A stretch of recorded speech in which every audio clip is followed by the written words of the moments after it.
দেখুন বন্ধুরা, একটু আগে উঠছিল, এখন কিরম বাসা বেঁধে নিয়েছে। কত বড় চাকটা করেছে দেখুন বন্ধুরা, গাছে দেখুন কত বড় চাকটা করেছে। বিশাল বড় চাক করেছে, আরও বড় চাক করবে।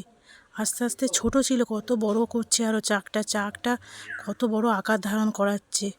কত বড় চাক করে নিচ্ছে, বিশাল বড়, আরও বড় চাক তৈরি করবে মনে হচ্ছে।